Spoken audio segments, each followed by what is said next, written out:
Good morning. As you can see behind me here, great apple year. Wow, like it's just epic apple year. And this morning I'm going to take you to my seedling trials for my apple breeding program so we can go through there and look at the apples because I have over 50 seedlings fruiting this year, which is real exciting. This is me being excited.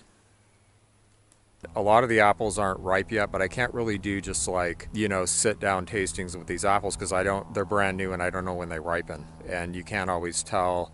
You just kind of got to go out there and bite into them. And so I keep going out there and I kind of like taste my way through there and take a look at them. So the ones that are ripe, we'll get an idea of what those are like. And the ones that aren't ripe, it'll offer at least kind of a preview. And I'll try to keep doing this.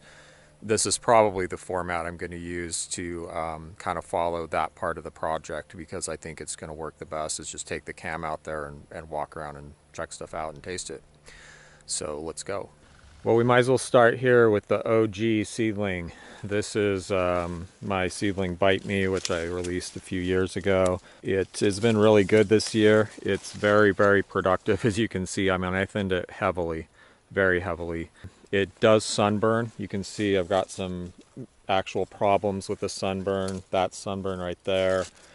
It's got scab really bad. It's probably a 5 out of 5 for scab susceptibility, at least a 4. You can't get a bunch of unblemished apples off this without spraying it or something. As a home user, I can get plenty of apples in a year like this. I just have, some scab, but it's not, it's just cosmetic by the time I pick off the worst ones. You can see that has a lot. So yeah, this was the very first seedling that I ever fruited, and it's quite good. I've been enjoying them. There's some really good apples that are ripe right now. I still have Sweet 16s in the fridge. I have King David's coming on, which is an outstanding apple. The Wixons are coming on, Egremont Russet, Cherry Cox. Those are some of the better ones that kind of compete with each other in this season. Sunrise. I just about as soon eat this as any of those, and I probably have been eating more of these than any of them.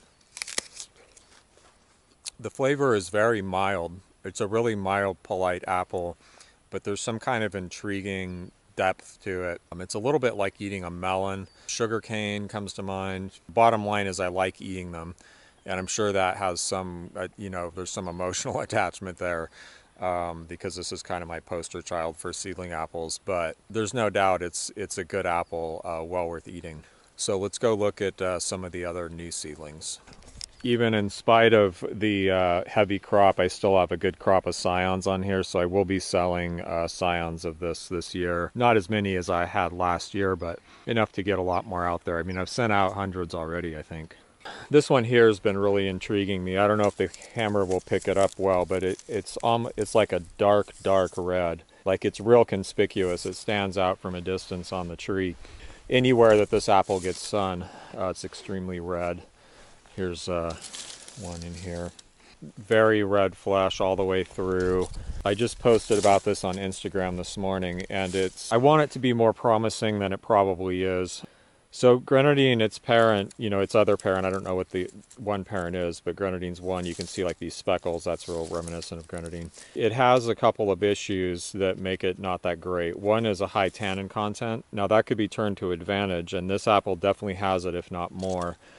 But the other problem it has is by the time it's really ripe, it goes soft, and that's no good for pressing because I'm thinking with a lot of tannin in this, it could be a good cider apple. The other problem with grenadine, which I have a feeling this is also going to share that, is just not having very high sugar content. So that's also not great for cider as well. But we'll have to see. It's definitely not ripe yet. It just gets darker red like every week on the outside and the inside. Here are the main seedling trial rows. I see a lot of apples like this, which don't look all that amazing and have a lot of scab. Like the average apple is pretty scabby. There's a really horrible specimen right there. But there is a surprising number of apples that are very scab resistant to seemingly scab free, practically immune at least. Surprising number, and some of those we'll see have parents that are actually scab prone, but they turned out to be scab resistant. And there's just quite a mix here. I would say the average apple is on the hard side. Very sweet, not great eating. Sometimes the texture is woody, and other ones it's not. It's just hard to say. We also see a lot of sunburn. This is just a particular problem in this climate. Like this is real bad. One variety was so bad that it's obviously just you could not grow it in this climate. This one's more like if it's reasonably well shaded, it's going to be okay. And some of that stuff only matters regionally, right? Like if you live in England, sunburn's probably not going to be a problem. These fruit bags I got, look at that. I don't want to breathe that crap. They don't even, like if you put this in direct sun, it doesn't even last a month. Do not buy these fruit bags. It's too bad because otherwise I really like them. I need to go review these on Amazon. Not going to be favorable. That's definitely not ripe. That looks interesting. If they're not in the sun, they hold up okay, but obviously a lot of your fruit's going to be in the sun. Real bad sunburn on this one. That's a Grenadine Wixon cross. Here's some more of that same cross. Let's see what this one's like.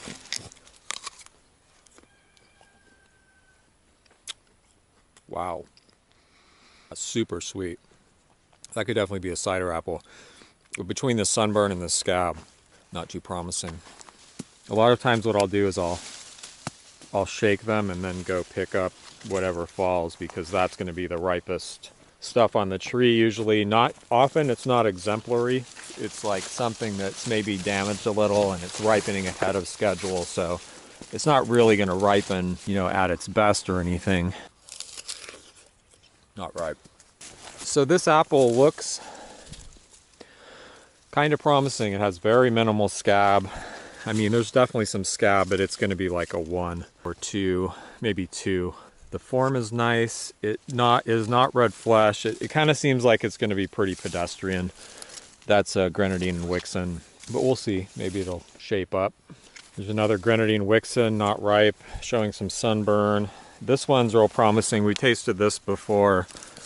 It's very productive. It's a Gold Rush Grenadine cross. It has a tendency towards pink flesh, but pretty mild. It's extremely sweet. This is actually a somewhat promising apple.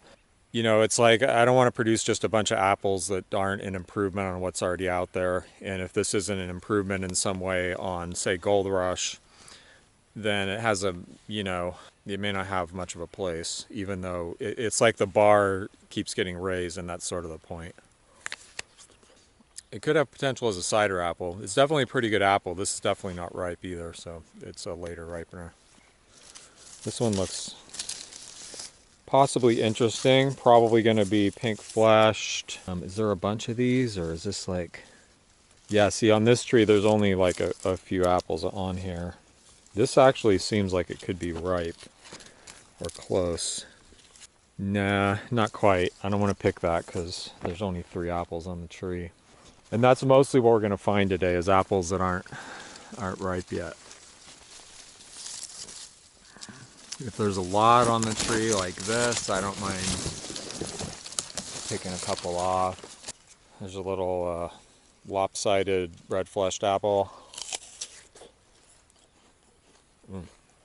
That's far from ripe. It's real puckery and acidic. It actually seems kind of promising though, and that's only going to get redder. The riper it gets, the redder it'll get. Typically, red-fleshed apples, when you bite into them when they're unripe, you can already taste the red, the berry, like berry overtones. So this one looks kind of promising. This would be another Gold Rush Grenadine cross. And it does have scab and blemishes, but they don't look too bad. It's hard to say how much scabby stuff I picked off, but I'm going to say that's like a 3 for scab susceptibility.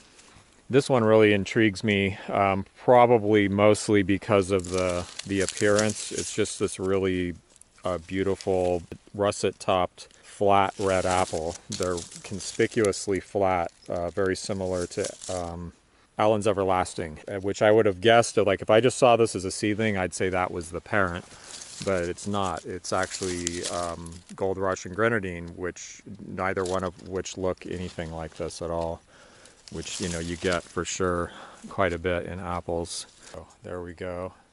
I don't think these are really ready yet, but we'll get a preview.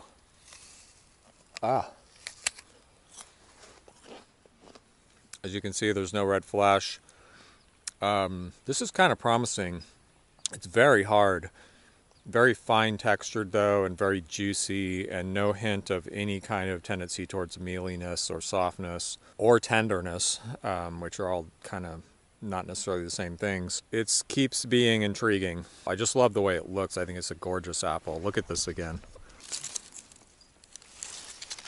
A lot of the apples I use for parents are either fall ripening, or most of them are actually late to really late. So these are tending to be for sure late ripening apples. This one really looks like it could be ripe. I'm going to smell it. It's starting to smell like it could be ripe. This is a cross between King David and Rubaiyat, which seems like a pretty good cross to make. I think it is ripe. It's a very tender apple. It's not. Pretty intriguing flavor. Pretty high acid though, and not super sweet. So has typical problems of red-fleshed apples. Not amazing texture, not very sweet, with intriguing flavor. So what I've managed to produce here is a typical red-fleshed apple. Maybe a little better than average, but it won't press well for juice because it's going to be too soft. Like in another couple of weeks, this will probably be, you know, pretty mushy, and when you try to press it, it just turns to sauce and clogs everything up, and it'll make cloudy juice. So a lot of these apples that don't turn out to be good dessert apples could potentially be used for cider, but not if they're going to go soft and turn into applesauce when you try to crush them, because it makes cloudy juice and it clogs up all the, you know, pressing mechanism. I don't know, there may be new methods of pressing that don't have that problem, like in modern machinery. Any kind of home processing, it makes a big difference to have an apple that cuts up clean and then presses out really clean. There's a huge difference. Some of it'll just, you know, break up into chunks, and then it presses easy and the liquid comes out like super clear. But some of these may be good for breeding. So, you know, this is good enough that I'm going to hold on to it for sure. I'm not going to like cut this out of the trial, but I could use it, potentially use the pollen for breeding later, especially if I want to like work with King David some more or something like that. This is a nice looking apple here. I don't believe it's been very interesting. Well, let's just pick one. That's actually kind of overripe. It's perfectly edible. I'm gonna try a different one. Perfectly edible, sweet enough, maybe a little on the sharp side, a little bit of tannin. It's just kind of pedestrian. It's just pretty boring. There's not any exciting flavors. There's no red flesh. It's too bad because it's very large and it doesn't have any scab. However, you know, it does possess genes that I might want to use, and it's a nice large apple, so, you know, I'm not going to cut this one out, but not too exciting. This one is, I believe, virtually scab-free, or very minor. I don't know if that's scab. What is that? I think that's not. And I don't know what's up with these ripeness-wise, so let's just pick one.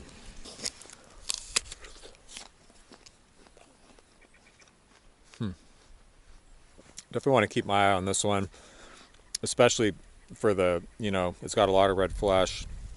It's pretty acidic, and what it tastes like is if I made sauce out of this right now, it would be really good. Probably make really good sauce or pies or jelly, like a red flesh apple jelly. It's got some cool red flesh apple flavor going on. This is a cross between Rubaiyat and Rubaiyat. So it has some Cox's Orange Pippin genes in there. It has some Golden Delicious genes, both of which are very good for breeding. I know people think Golden Delicious is no good, but it's bred some good apples, and it is actually a really good apple if it's, you know, good when it's good off the tree. So a potential breeder here, and definitely potential cooker. Like if I had a tree full of these, I could probably make use of them. I'm kind of tempted to pick a few of what's left and make a little batch of applesauce to see. But in some ways, it's obvious. It's kind of, again, the typical, you know, low sugar, high acid. The texture is probably not going to hold up well at all as it ripens. Red fleshed apple, and this is what I'm trying to get away from. You know, this is why I keep crossing these with these other really good dessert apples, is to try to get those few apples or work in the direction of getting some of those traits out of the apple and keeping the red flesh and the flavor. This one doesn't look too hot. What's real interesting about this one, I showed it before, is these weird curly leaves. Look at those weird curly leaves. Well, it's got a lot of scab.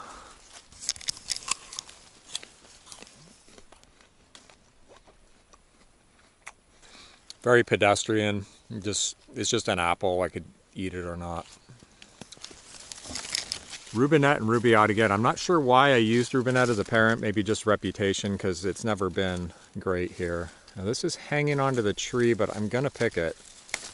Yeah, that actually looks kind of intriguing. It's an interestingly shaped apple. Let's try it. Oh, yeah. It's because it's overripe and dried out. Totally mushy. I missed the window on that one. Well, it hangs on the tree well, I could say that. In terms of appearance and growing, this is one of the most promising apples out here. It's a cross between golden russet and grenadine. This one has some bug damage, so let's try that one. It's a huge tree, like this is the top of the tree, and it's just bent over heavily with fruit. This is kind of a golden russet thing, just really vigorous, upright, growing, lanky, weird tree. It doesn't really look like either parent, except maybe there's some blockiness to it. Like if you look down it this way, you'll see how it has these kind of almost ridged Roman nose type of protrusions, and that's a grenadine thing, and it has some of the grenadine speckling, but other than that.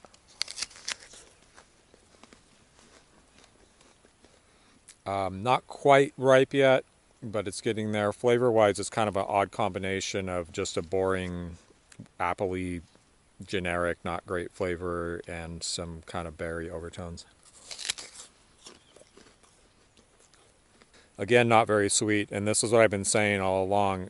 I said when I started this project that I felt like the red flesh gene came with a package of other stuff that was not that desirable. You know, texture, low sugar, kind of like what I've been describing. And this has some of those characteristics as well. It seems likely that those things can be eventually bred out. I'm going to keep an eye on this. It may not be ripe yet. It may be pretty far off. I mean, it's actually hard to tell. It does taste a little bit starchy. For all I know, this thing's going to hang on the tree for another 2 months and get better. I mean, that is actually possible. Fortunately, there's quite a few of them. The other thing about this is the conditions in these rows are deplorable. I mean, they're planted 12 inches apart, which is insanely crowded. I think I watered them twice all summer. You know, haven't kept up with fertilization or anything. So this is actually going to be, under other conditions, this could be a pretty large apple. It's much more uniform than most of the stuff out here. What do we got here? Okay, here's another grenadine golden russet cross. Let's see if we can shake an apple free. Whoa, several. They ran away though. Not too impressive. Real juicy, perfectly edible, plenty sweet, even though I don't think it's quite ripe yet. It's just kind of like, I don't usually like waxy skinned yellow apples. There's like particular flavors, a little bit of banana, but there's some other like yellow apple quality that just is in those apples that I'm not that fond of, so. This really has those characteristics, and they only get stronger as the apple gets more ripe. And what do we have here? This looks interesting. It looks hard. I picked that one. There's definitely some red in there. You see that pink? That's like pink underneath this. That's the flesh under the skin, probably. Yeah, it's mealy already. So this hangs on the tree well because it's basically overripe. That one's better. That one actually tastes kind of funny. Most of the apples are just boring and not, you know, offensive in any way. That one's kind of weird. This little apple here was actually kind of intriguing, but it had some major issues with some kind of physiological problem. I'm going to keep my eye on that one. What's this? See, that's what I'm talking about with these stupid fruit bags? Do not buy those fruit bags. I don't feel like that's ready to pick. Here's another grenadine golden russet. This looks pretty interesting, but there's only 2 apples on it. So if I pick this now and it's not ready, which kind of feels like it's not, you know, I only get so many chances here. You smell that thing. I better wait another week on that one. Those don't look ripe. What's this mess here?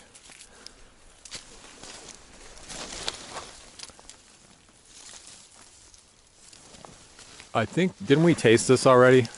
Yeah, we already did this one. This looks like it could be ready. Might be even over ready. This is Sweet 16 crossed with Rubaiyat, but it doesn't really look like it's going to have the characteristics of either. Let's find out.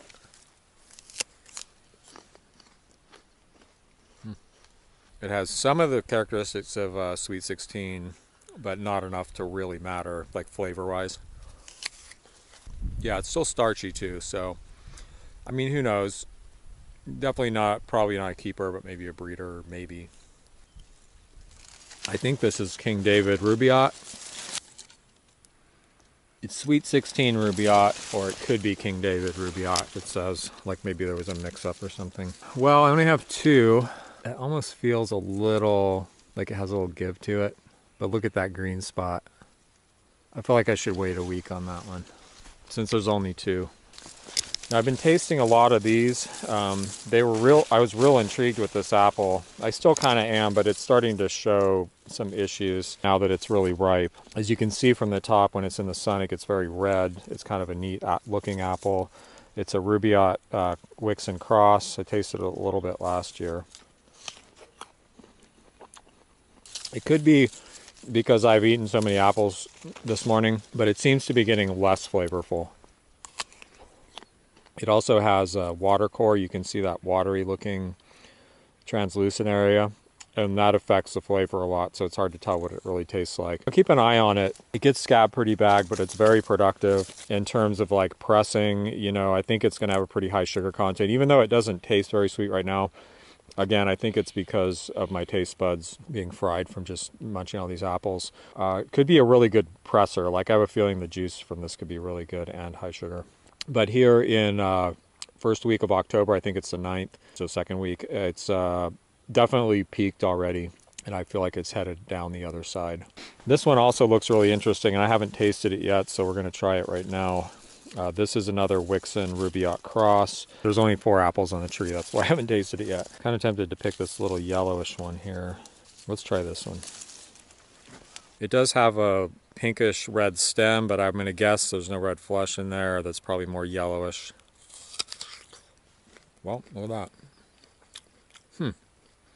Well, it's really hard to tell much of anything right now because it's not ripe. It looks pretty promising though, and this didn't have much scab, if any. I think it might have been totally resistant. There's a lot of tannin in there that could mellow as it ripens, and it also, that could be, I mean, that's good for cider. I think this is a pretty boring.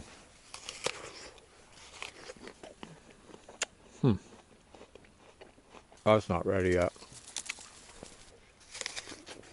Wow, that's really white. Ugh, not ripe. It tastes like it has no sugar in it.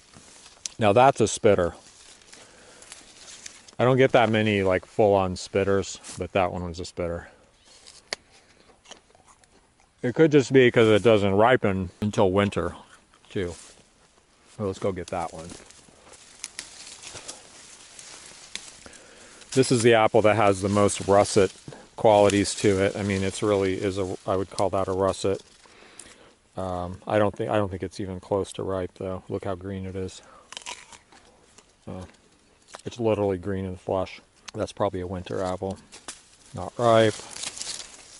Not ripe. Not ripe. Well, that's about it.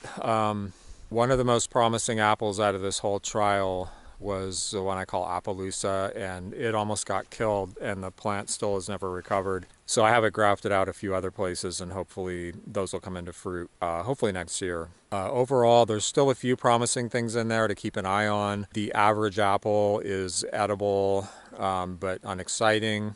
The ones with the most intriguing like levels of red flesh seem to have a lot of the problems that red-fleshed apples are plagued with that I'm trying to breed out. But this is one more step, you know, in that direction. In some cases, they look pretty promising. So, you know, I think there's hope there. So a lot of these have only fruited for, you know, this is the first year they fruited, and they could improve in quality from that. They could improve in quality from being grafted out, you know, not in this gigantic mess of apple torture, bonsai torture here. You know, there's stuff I'm going to keep an eye on, stuff I'm definitely just going to yank out. I try to come through here and take notes to keep track of what's what and what I want to remove and what I want to keep an eye on. And characteristics like scab and sunburn, I already did a full scab survey in here, and other stuff like that, growth habit. And that'll help me start to weed out some of this stuff. Like, I'd like to be able to start weeding out a lot of it, just because it's confusing to have all this extra stuff. Now, people have said, well, you should save those for crossing, even if they're not good. And it just doesn't really make sense to me to do it that way. I'd rather do, you know, make selections from the best seedlings to continue breeding, rather than just keeping any random thing just because of its parents, right? I want stuff that's, you know, tending to produce what I want more. So that's probably the approach I take. So I will be calling out stuff starting this year. That's where we're at right now, but, you know, we'll see how some of this stuff develops over the rest of the apple season.